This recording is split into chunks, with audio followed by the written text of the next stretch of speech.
हमें अभी जितनी ज़रूरत है उतनी ही अभी खदानें खोलनी चाहिए, औद्योगिकरण करना चाहिए। लेकिन अभी सारे जितने भी फॉरेस्ट ले लीजिए आप, माइन से सारे को ओपन कर दिया जा रहा है, सेल आउट कर दिया जा रहा है। तो इसका जो सबसे बोला जाए कॉमन एग्जांपल है छत्तीसगढ़, जहाँ जिसका लैंड में अभी बहुत ज़्यादा मिनरल्स है, जैसे कि झारखंड है, काफ़ी हद तक क्या बोला जाए खुदाई वहाँ हो चुकी है, लेकिन छत्तीसगढ़ में अभी पूरा लैंड बचा हुआ है, आयरन ओर बचे हुए हैं और कोल्स बचे हुए हैं और लाइम भी बचा हुआ है। तो अभी छत्तीसगढ़ का क्या फ्यूचर होने वाला है इस पर? देखिए, छत्तीसगढ़ की जो स्थितियां हैं माइनिंग को पूरे औद्योगिकरण की हम बात करें, देखिए मैं शुरू से इस बात को कह रहा हूँ कि छत्तीसगढ़ ने जो अपनी नीतियाँ बनाई हैं वो खनिजों के उत्खनन और उपयोग के आधार पर बनाई है। और हम जब ये पता नहीं, एक अजीब सी स्थिति है, हम छत्तीसगढ़ में हर चीज़ में नंबर 1 होना चाहते हैं। जब स्पंज आयरन आए तो हम दुनिया देश का पूरा स्पंज आयरन बनाएंगे। जेट्रोफा की बात आई तो कहा कि हम तेल नहीं, अब खाड़ी से तेल निकलेगा, बाड़ी से। देखिए कितने सार्वजनिक ज़मीनों को ख़त्म कर दिया आपने।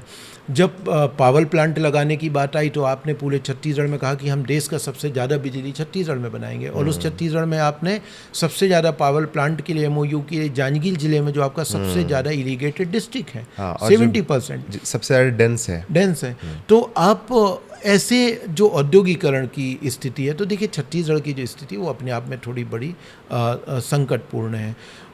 आज भी हम यदि देखें तो छत्तीसगढ़ लगभग 180 से 200 के बीच में मिलियन टन कोयले का वार्षिक उत्पादन कर रहा है, और हम इसको लगातार बढ़ा रहे हैं। भारत की सबसे बड़ी जो माइंस है वो गेवरा माइंस, एशिया की सबसे बड़ी माइंस जो है वो कोरबा में चल रही है।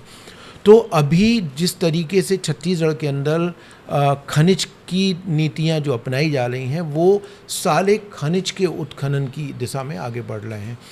पूरे नॉर्थ छत्तीसगढ़ में आप देखेंगे बॉक्साइट और कोल माइनिंग। अभी 2 बड़े जो हमारी कोल फील्ड हैं वो हसदेव अरण्य और मांड रायगढ़। दोनों में आप देखेंगे तो हसदेव अरण्य में करीब 55,000 मिलियन टन और 21,000 मिलियन टन जो है वो हसदेव मांड रायगढ़ कोल फील्ड में।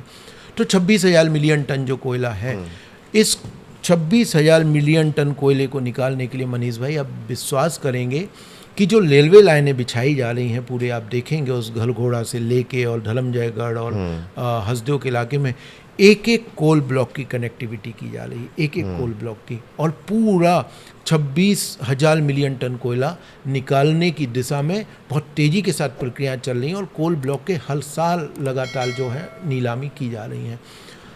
बस्तर के अंदर आप देखेंगे कि बस्तर के अंदर भी वही है कि आज आप जाके देखिए कि जो बैलाडीला के पहाड़ हैं, पहाड़ तो गायब होते जा रहे हैं। कितने खूबसूरत हमारे रावघाट के पहाड़ हैं। आप आमदई से लेके रावघाट तक के पहाड़ आप देखिए पूरे ख़त्म हो रहे हैं, जिनके अंदर आपको जाना अलाउ नहीं है, लेकिन वहाँ बड़े बड़े कॉरपोरेट काम कर रहे हैं और माइनिंग कर रहे हैं। अभी जो सुनने में आ रहा है कि बस्तर में रावघाट से लेके गढ़चिरौली तक रेलवे लाइन बन रही है ताकि उस पूरे आयरन ओर को सीधा महाराष्ट्र लेके जाएं। जसपुर इतनी खूबसूरत जगह, वहाँ पे 2 गोल्ड माइन ऑक्शन हो गई हैं। कोरबा में लिथियम माइन, सुनने में आता है कि कोल माइन से और ज़्यादा खतरनाक भयानक है। लिथियम और गोल्ड ये ऐसे खनिज हैं जिनकी माइनिंग और ज़्यादा पर्यावरण के लिए घातक है, और पानी का बहुत ज़्यादा इस्तेमाल होता है।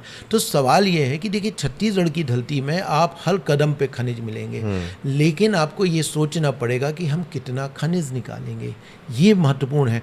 आज यदि हसदेव और मांड रायगढ़ को आप पूरा खोद देते हैं तो 30 सालों बाद आप सोचिए कि उत्तर छत्तीसगढ़ में जंगल तो बचेंगे नहीं। हसदेव और मांड नदी के अस्तित्व पूरे तरीके से ख़त्म हो जाएंगे।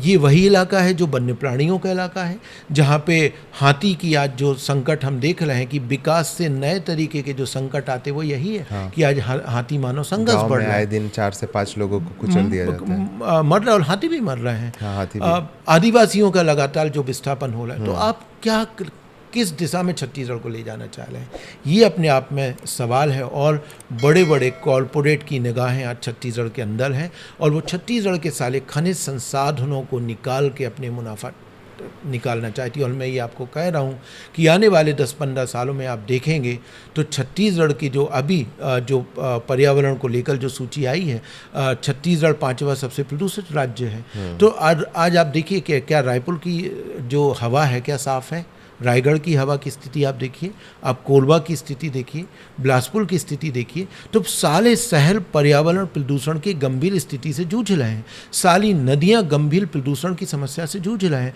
तो कहीं ना कहीं आपको जो औद्योगिकरण की प्रक्रिया है उस पर एक ये तय करना पड़ेगा कि हाँ, छत्तीसगढ़ के अंदर 55,000 मिलियन टन कोयला है, लेकिन इस 55,000 मिलियन टन में से हम कितना निकालेंगे और कहाँ से निकालेंगे, और कब यदि वो निकालेंगे? और कब तक निकालेंगे, और वो सीमा यदि तय नहीं करेंगे तो आप ये मान के चलिए कि ये जो खनिज का दोहन है, जंगलों का विनाश है, इसकी कीमत जो है छत्तीसगढ़ को बहुत बड़ी चुकानी पड़ेगी।